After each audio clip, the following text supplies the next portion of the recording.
so today we're going to wrap up, we're going to go over 3 quick topics. We're going to go over Revelations Revealed. Again, there's some more pieces to that. I think I need some other help, some collusion with putting that one together.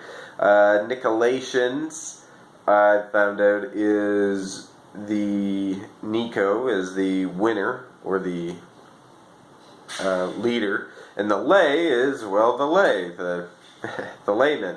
So the people on the top, the Nicolations. Anyway, Nicholas Copernicus, Nicolations. Anyway,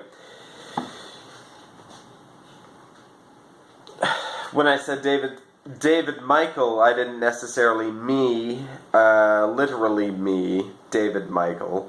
We got to remember that David is the beloved, and that Michael is the fighter hero of heaven, right? Michael the archangel casts Satan out of heaven. So, he's the hero, and you've got the beloved heroes. The beloved heroes, anybody who's capable of knowing that this is for real the truth. Now, we're going to jump into, so that's it. That's it. Nice and easy, right? The beloved heroes save the world on a couple of, maybe there are more planes of existence than just those two. You know, that would be interesting. There could be. And that's what they always throw at you whenever you see people in time travel, or when they're on multiple planes of existence, is that it's not usually just one or two, it's a couple. Anyway, so the movie The Party, when I did the Tomorrowland videos, someone commented, said, great job, blah blah blah, you should check out The Party with Peter Sellers. So I did, and that film has so much in it that you really, to devote the amount of time that needs to be done to decode that would be significant. I would like, again, and it's artistically in being done in a time that is not necessarily the way we would expect the presentation to be now. But for the most part, at first glance, the opening scene, whatever he's playing on his horn, okay, so that is the truth. You can't keep it quiet. And he is not doing what the general, or what the people who are working for the general is telling him to do. And he, no matter how hard or how big the fortress is it's gonna come down. It's gonna come out. You can't keep a lid on it. So there are other scenes in the movie too. When the bar comes out, the walls come down, and but at that particular scene between East and West Germany, maybe that was some foreshadowing of that. Could be, right? It's a scroll, so somebody's doing it. Like these, there's a plan in Tomorrowland, right? Plan A is being implemented. So then if they have a plan A, they must have a plan, or a phase 1. Then they must have a phase 2. Well, how many phases are there? Right? We don't know that. Anyway, so back to the party. The wall comes down. The general takes the phone call. You know it if you watch it. You'll know it if you watch it. The general's going to take the phone call, and what does the lamp look like behind his head? It's a banker's lamp. And the head, like the lamp is placed like this, as if he's having a phone call, he's having a conversation with somebody there, like that would be the head.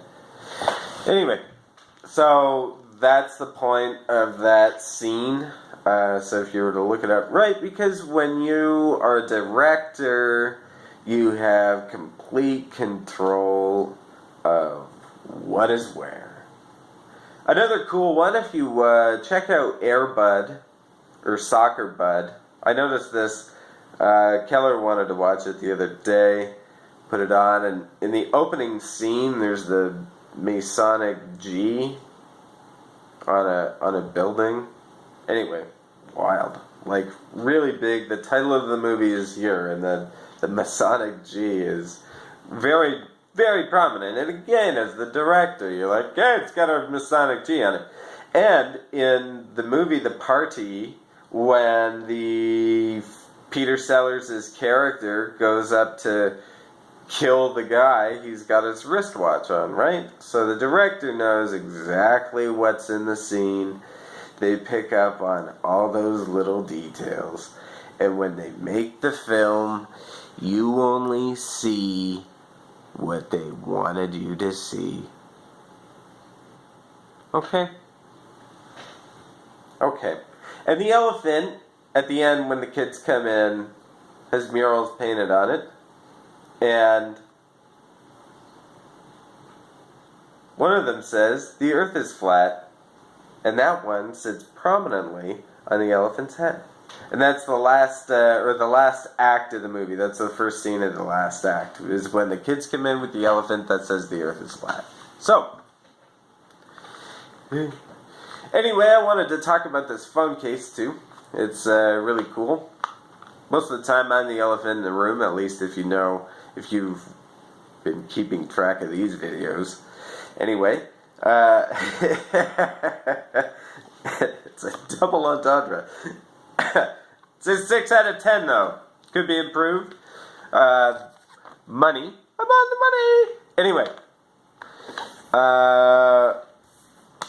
Could be improved if this pocket here on the side is not quite long enough to allow the money to go in there and not be folded, so you get this nasty crinkle in it and these plastic bills.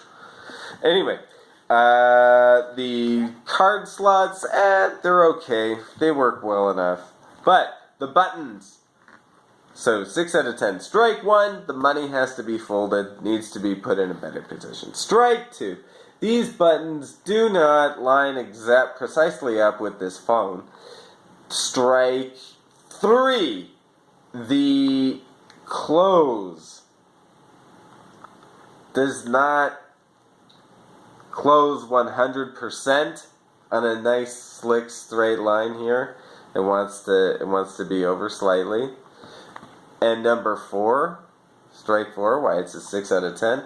The phone does not sit really 100% snug in this bed. So, I was concerned that I wasn't going to be able to fit all these topics into a video that's under 8 minutes long, or under 9 minutes long, but hey, going to Zetetica, May 28th.